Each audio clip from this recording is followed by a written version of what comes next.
Sir वो Trump को खुश करने के लिए तो नहीं इंडिया हार रहा, कहीं हो सकता है कुछ ये सेटलमेंट भी चल रही हो। मैं कुछ और सोच रहा हूँ। अच्छा, क्या? कोई कहेगा this is an Indian plot कि हमें फिर वो फाइनल में खेलेंगे। ओके। यकीन कीजिए वो बद्दुआ मांगते हैं ना तो फिर ऐसा होता है कि जरा देखिएगा, मैं क्विकली आपको बताता हूं। 102 रन्स हैं इंडिया के और 6 आउट हैं। Oh my God. और ये 15.2 ओवर हो चुके हैं। ज्यादा से ज्यादा क्या कर लेंगे? 130 कर लेंगे। और अगर यूएसए जीत गया अपसेट तो होगा क्या? और उसके बाद उसके पास चांस ही कोई नहीं है। और तो देखिएगा, बांग्लादेश के साथ आपने एक अखलाकी ज्यादती की है, उसके साथ आईसीसी ने ज्यादती की है, इंडिया ने ज्यादती की है। खेलता है कि हार्ट अटैक्स आते हैं, डोपामिन एक क्रिएट हो रहा होता है, एड्रेनालिन क्रिएट हो रहा होता है, इतनी अनसर्टेन सिचुएशंस होती हैं, और वो भी नेदरलैंड्स जैसी टीम के साथ जिसको मिनोज के तौर पे कंसीडर किया जाता है, मगर उनके हिसाब से उनके कंपैरिजन में हम मिनोज लग रहे थे आज। हम खेलते हैं license to thrill. Right. James Bond करता था ना, हम करते हैं लाइसेंस टू थ्रिल। हम एंड में जाके अपनी थ्रिलिंग लेके आते हैं, because at the end of the day हमें नहीं पता। मैं तो फ्रैंकली आज का मैच जो था, अगर फहीम ना परफॉर्म करता तो we were gone. It was looking difficult, but then later on we don't know rear guard और शाहीन क्या कर लेता, बाकी क्या कर लेते, क्योंकि हमने नसीम को भी देखा है यू नो एशिया कप के अंदर लास्ट ओवर में आके क्या कर गया वो। तो ये हो जाता है, लेकिन eight the end of the day जो आपका बुनियादी सवाल है, क्या हम इतना लेट क्यों करते हैं? अब आप देखो ना, 2 टीमें, स्कॉटलैंड ने भी 147 बनाए, उसके बाद आप आयरलैंड कह रहा हूँ, ये जो नीदरलैंड है, इसने भी 147 बनाए, वेस्ट इंडीज ने 182 किए। प्रेशर डाला। हमने इतना प्रेशर, मैं समझता हूँ कि ये इतना प्रेशर हमारे पे नहीं होना चाहिए था। सर घास का प्रेशर कोई आ गया था आज। Wicket was absolutely immaculate. ये इसने जो इस विकेट के ऊपर पता प्रॉब्लम क्या आई है? जो मैंने गेज किया है डायरेक्शन की। अच्छा, इस विकेट के ऊपर आपने एक लाइन रखनी थी। नवाज गेंद कर रहा है तो आपने 5-4 लिया है, आप ऑन साइड पे गेंद कर रहे हैं। और भाई आपने 5 क्यों लिए? एक स्वीपर भी रखा हुआ है, उधर भी स्वीपर है, लेकिन वो sweeper as a last resort होता है। आपको ऑफ स्टंप पे रखना चाहिए था इसको। चलो हो गया, बट आई थिंक ये नजम साकिब साहब ने एक बड़ी फनी बात की थी पहले उस सेगमेंट में, जो हमारा क्रिकेट का ट्रांसमिशन में, कि वो जो लड़का था ना, वो डाउड, जी, ये क्रेडिट उसको दें, दुआएं उसको दें, क्योंकि एक तो वो 5 पे आउट हो गया और दूसरा उसको ये जो कैच है बहुत भारी पड़ा। देखो, catches win matches, and at crucial times, that boy, I mean, he's one of the finest fielders, absolutely, by the way. But these things happen. ये हो जाता है। कुदरत का निजाम। शुएब मलिक के साथ नहीं हुआ था, आपने देख लिया कि बेचारे के साथ क्या हुआ, फिर पूरी दुनिया पीछे पड़ गई। ये चीजें हो जाती हैं, हमें इतना क्रिटिकल नहीं होना चाहिए। लेकिन आपका जो बुनियादी सवाल है, इसके अंदर बात ये आती है, आप अपने आप को moment to moment and you know as the game goes, strategize करें। नहीं जी, alert, mentally alert रहो आप। ये वो docile, placid, वो मत वैसे ये बात भी बतानी पड़ती है, isn't it common sense कि उनको vigilant रहना चाहिए? ये बड़ा अच्छा सवाल। ये कईयों में होती है, कईयों में नहीं होती है। कई ढीले पड़ जाते हैं, और जो मोहसिन कह रहा था ना, हमें बड़ी झाड़ें पड़ी हैं ग्राउंड के अंदर, अगर इधर उधर हो जाओ बड़ी झाड़ें पड़ती हैं। जरूरी है। ये बहुत जरूरी है। नजमुल साकिब साहब, आज का आपने गेम देखा, एक तो आपने क्या फील किया पहले तो ये बताइए, और फिर प्लीज जो फॉल्ट लाइंस थी उसको आइडेंटिफाई करें, किस तरह बेहतर हो सकती हैं, क्योंकि वैसे तो जब इंसान मैच, जो कोई भी टीम मैच जीतती है तो वो खुश होती है, स्ट्रेंथ्स की बात करती है, बट हमें यहाँ पर सबक सीखने को मिले। क्या सबक है वो?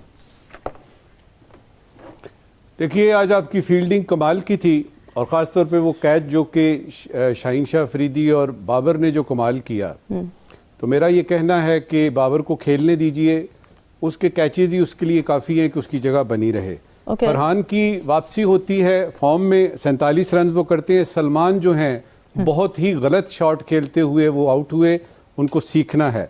छोटा टारगेट होता है ना तो जरा डाइसी होता है। वो आप कहते हैं वैसे ही नीदरलैंड है, गाली कोई नहीं, मसला ही कोई नहीं, ये तो पहले 10 ओवरों में कर लेंगे। और फिर उन्होंने देखा कि मिडिल ऑर्डर आपका जो है वो कोलैप्स करता है। देखिए, साइम ने बताया। जय हिंद, स्वागत है दोस्तों आपका हमारे चैनल पर एक और लेटेस्ट वीडियो में। तो दोस्तों, वीडियो आगे काफ़ी इंटरेस्टिंग होने वाली है, वीडियो को लास्ट तक जरूर देखिएगा।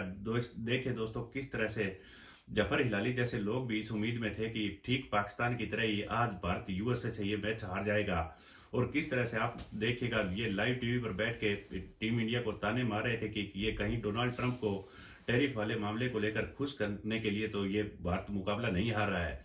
लेकिन आज दोस्तों अगर ये भारत मुकाबला हार जाता तो भारत से ज्यादा खतरनाक पाकिस्तानियों के लिए खुद होता, क्योंकि दोस्तों पाकिस्तानी टीम अगर यूएसए की टीम 2 मैच और जीत जाती है और पाकिस्तान की टीम भारत से मैच हारती है तो पाकिस्तान का दोस्तों बाहर होना बिल्कुल पक्का था, भले ही उन्होंने नीदरलैंड से गिर पड़कर मुकाबला जीत लिया हो।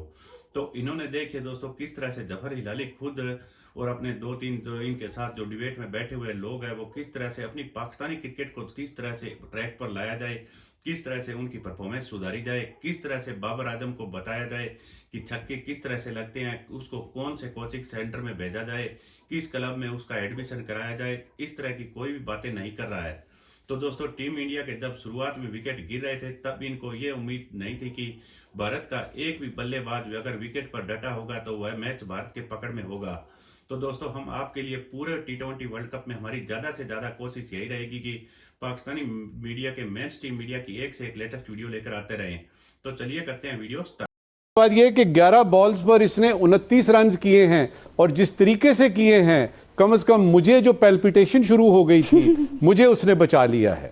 इस वक्त की आखिरी बात देखें, मैंने पहले भी कहा था कि अखलाकी तौर पे पाकिस्तान ये कप जीत चुका है ऑलरेडी, जो कि उसने स्टैंड लिया है, प्रिंसिपल स्टैंड इंडिया का और बांग्लादेश का।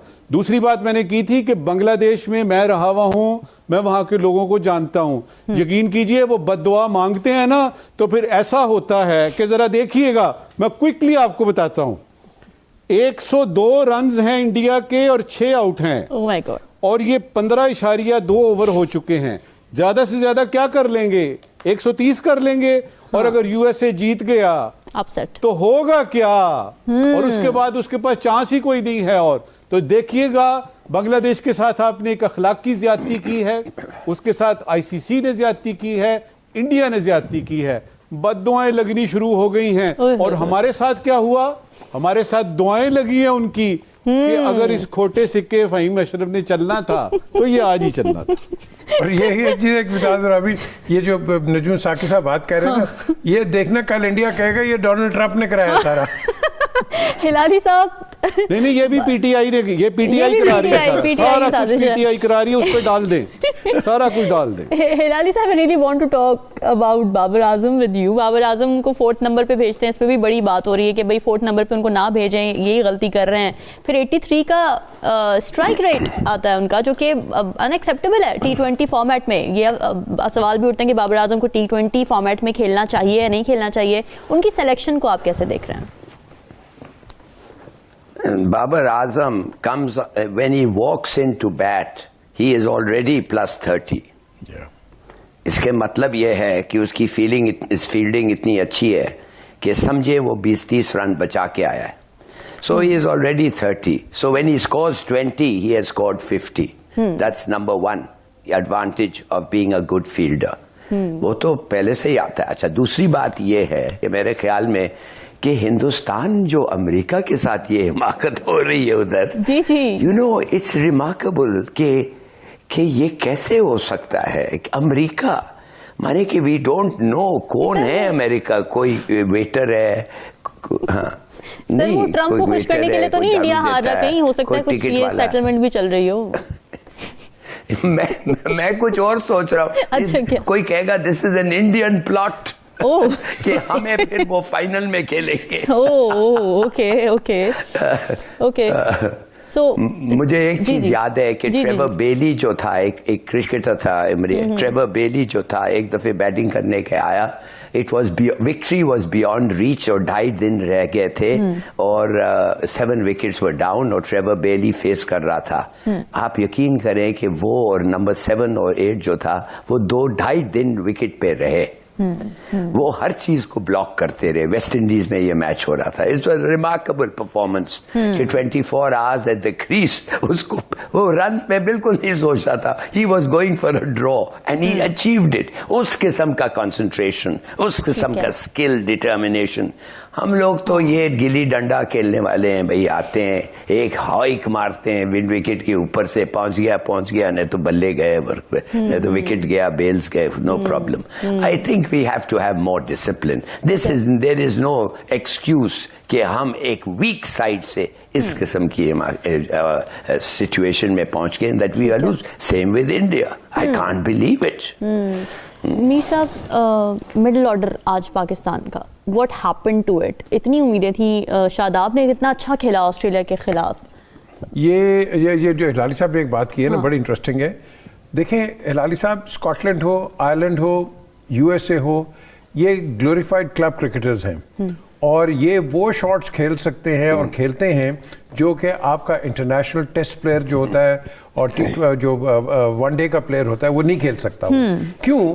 क्योंकि उसको इजाजत ही नहीं होती है कि ऐसी किस्म की वाहियात किस्म की शॉटें खेले हुए. ये खेल सकते हैं. क्यों? इन्होंने क्लब क्रिकेट में खेलनी है इस तरह. कोई चाइनीज कट मार रहा है, कुछ. मुझे याद है ये कौन सा था, लैंकाशायर हैजलिंगटन था, कौन सा, 6 छक्के माइकल होल्डिंग को उधर लैंकाशायर लीग में पड़ गए.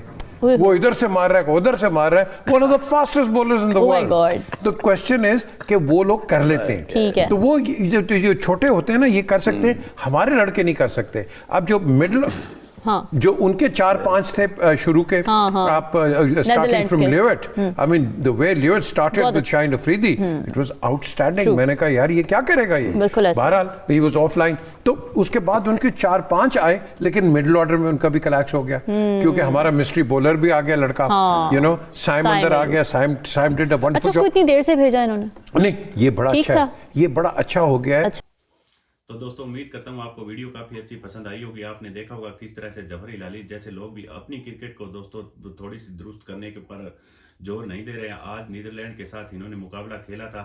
ठीक पाकिस्तानी टीम अपने पुराने अंदाज के तहत ही खेलती हुई नजर आई और जिस तरह की दोस्तों पाकिस्तान, आपको पता ही है, जिस लेवल की टीम हो ठीक उसी तरह की क्रिकेट खेलना स्टार्ट कर देती है. और बड़ी टीम दोस्तों, अभी उन्होंने देखा होगा ऑस्ट्रेलिया के जो मेन खिलाड़ी नहीं थे उनको ये थोड़ा 3-0 से हरा के आए थे, तो इनका कॉन्फिडेंस लेवल हाई तो जरूर था, लेकिन नीदरलैंड के सामने बिल्कुल भी नहीं चला. नीदरलैंड दोस्तों बिल्कुल वो 99% मुकाबला जीत गया था अगर वो एक कैच नहीं छोड़ता तो. वो फहीम अशरफ का दोस्तों उन्होंने कैच आते ही कैच छोड़ दिया था. फिर उसने 11 गेंदों में 29 रनों की पारी खेल दी. जो बाबर आजम पाकिस्तान के लिए जिस तरह का काम करके गया था, पूरी तरीके से मैच हारने वाला, उस पर दोस्तों फहीम अशरफ ने पानी फेर दिया. और जैसे ही दोस्तों शाम को यूएसए और भारत का मुकाबला स्टार्ट हुआ, आपने देखा होगा दोस्तों, कभी कभार होता है जब बिल्कुल इस तरह की मार दाड़ वाली क्रिकेट खेली जाती है तो दोस्तों यही होता है, कभी ना कभी सारे बल्लेबाज फेल भी होने के चांसेस बनते हैं. चलो कोई बात नहीं, ये मुकाबला भी टीम इंडिया जीत गई, लेकिन बल्लेबाजी एक मैच में फेल हुई है तो कोई दिक्कत वाली बात नहीं है दोस्तों. हर रोज ऐसा भी नहीं होता.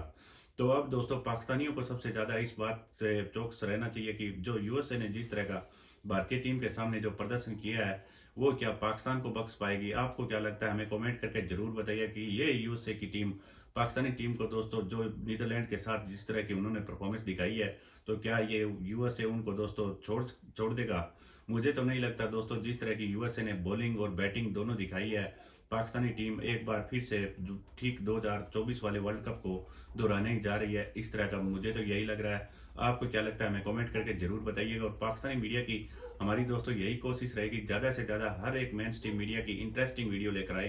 तो प्लीज़ हमारे चैनल को सब्सक्राइब कर लीजिएगा दोस्तों. एक से एक बढ़िया वीडियो आपको इसी तरीके से मिलती रहेगी. मिलते हैं नेक्स्ट वीडियो में, तब तक जय हिंद.